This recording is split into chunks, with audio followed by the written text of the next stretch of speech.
بص، لو الدنيا كلها بتعمل شيء معين وانت عايز تمشي العكس، امشي. لو عملت الحاجات دي تخرب ما تعمر الدنيا باللي فيها. جاي النهارده اقول لك على حاجه بجد ربنا قعدها لي في ميزان حسناتي واشوف خيرها دنيا واخره، الا وهي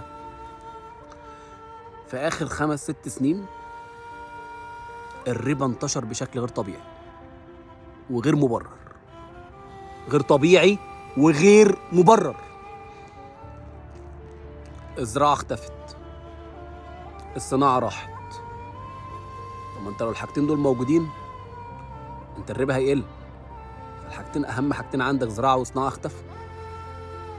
التجاره شحت وسوق سودا وفوق مقدورة اي حد مننا كشاب. فانت الحاجات دي 3 حاجات: زراعه صناعه تجاره. فبطبيعه الحال الربا معنى الكلام ده ايه؟ خلاص بقى يا عم، انت قلت اهو زراعه صناعه تجاره، خلاص بقى طبيعه روح. اوعى تروح، اوعى تروح. استلف، اعمل جمعيات، داين نفسك، اعمل اي حاجه. وربي نصيحتي ليك وعن تجربه، وعن تجربه. ايام الجهل، ايام وانا مش فاهم ده يعني ايه ان حاجه اسمها ربا، ابعد تماما عن السكه دي، لان السكه دي ملخصها بسم الله الرحمن الرحيم: واذنوا بحرب مع الله. مش هجيب لك بقى ولا قبل الايه ولا بعد الايه.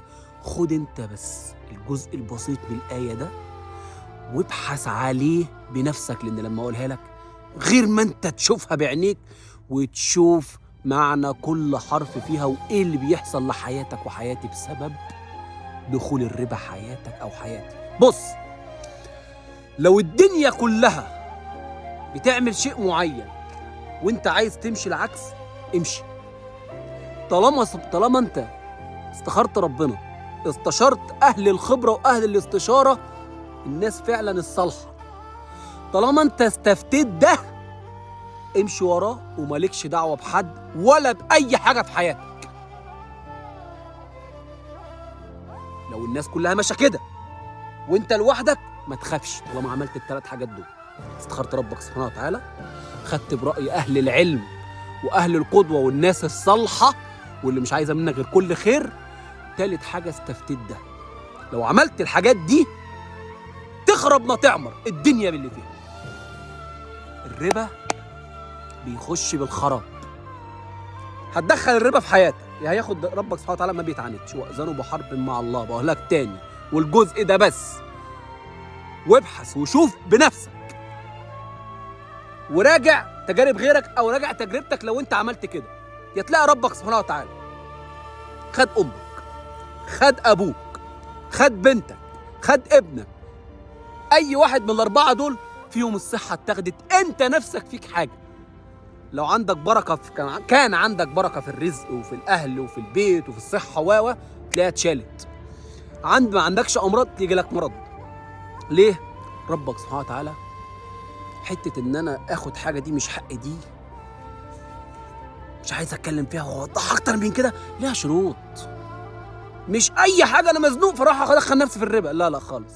واللي يقول لك كده وربي بيضلك وكذاب، وربنا هيحاسبه يوم القيامه. ليها شروط، وفي ناس هي اللي بتنطبق عليها المواصفات انها تخش في السكه دي، وفعلا فعلا فعلا يتقال لك ايه؟ بيتقال ايه؟ يقول لك ايه؟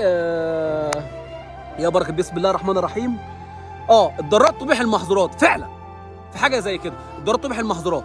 لكن على كلنا الضرورات تبيح المحظورات؟ لا، هي الجمله نفسها استثنائيه.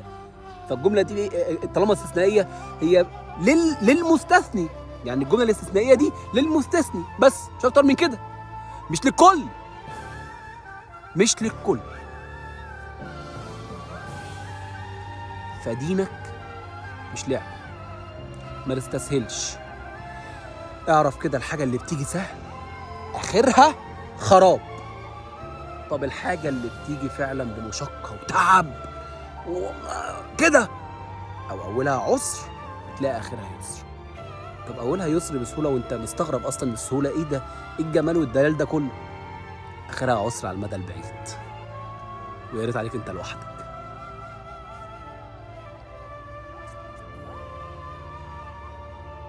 من اشد انواع الربا. اوعى اوعى اوعى اوعى، اياك والربا. مش كفايه اللي احنا فيه واللي كلنا بنمر بيه؟ ابعد عن سكه الربا.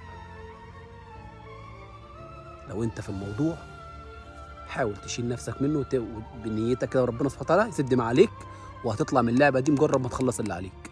لو انت ناوي تروح ارجع واسال فيها اهل العلم والشيوخ الاكتر مني ومنك علما. انا بس بحطك على الطريق، فخلي بالك. تسمعش كلام. صلى على الحبيب.